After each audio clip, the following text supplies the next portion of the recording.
HP earnings.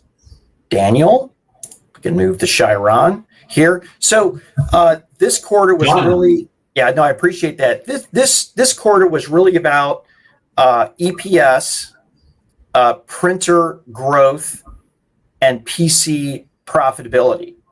I'll be surprised. I'll be honest. I was a little surprised that the PC numbers came in so low and flat, and primarily because of what Dell did. Now, HP is more tilted to consumer than it is to commercial, but HP still has a very large commercial presence.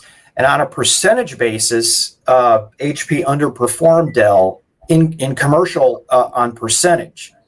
And so at least what came up in our preview call and the earnings call with Emilio was basically it's about supply.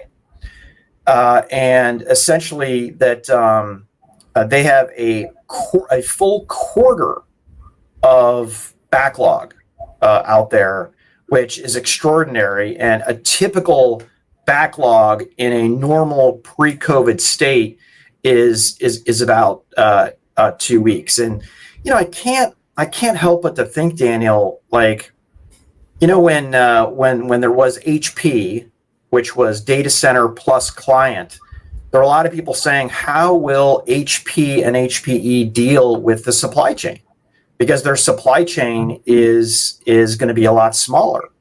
And I don't know if this is proof positive, but I think this is the third quarter that we've heard from HP talking about supply chain challenges when companies like Dell and Lenovo, they're also citing challenges, but they're kind of muscling through it.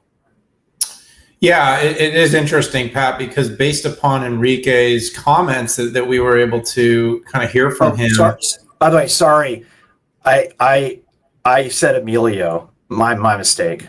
Yeah, absolutely. No, moving fast. But based on Enrique's comments, he basically, cited a full quarter of backlog, quarter, which I think was like quick math, 6 to 8 times normal. Yeah. Effectively, the company would have been in a strong double-digit growth based upon the demand if they were able to fulfill that demand. Clearly, the companies you mentioned that did see those double-digit growth rates in PC did it based upon being able to fulfill and having, still significant but not full quarter backlogs.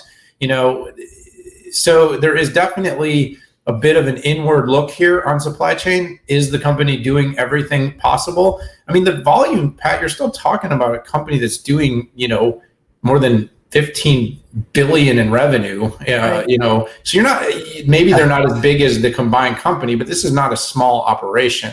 I think, as you suggested, the commercial numbers, I'd like to maybe looking in that backlog is, were there as significant of commercial numbers and growth? Because that seems to be where the demand and that immediate fulfillment is going. The margin was something that really was impressive, though, is I think they had about a 71% year over year margin growth. So while the revenue was only up 7, you had 71% growth in margin. And this came from a few things. There's definitely the strong growth, 20+% growth coming out of print. Print, compared to personal systems, generates about twice as much profit for the company.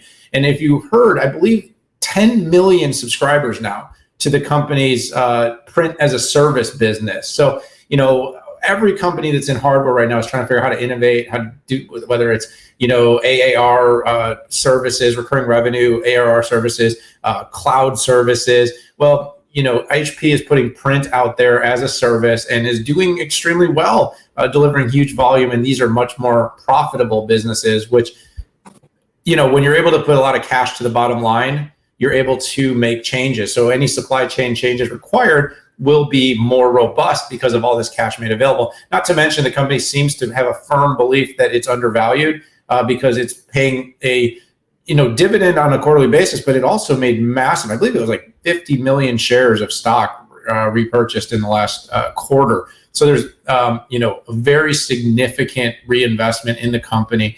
Pat, I think that supply chain deserves a deeper look, and we're going to have to do that.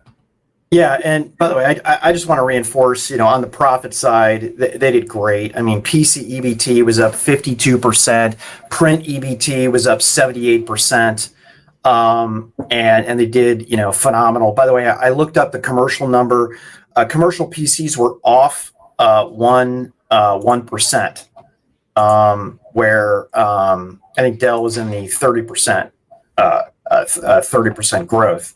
But no, and listen, when you don't have the top line revenue, what are you going to do? You're going to maximize freaking profits, and that's all you can do. I'm wondering if this does provide any pressure to HP, go after Xerox or something, right? Like, we've been talking about that. We've written about this, but the instant revenue bump that a Xerox acquisition, if you remember, Xerox thought it was going to acquire HP, which was a joke, which was actually more of a stunt.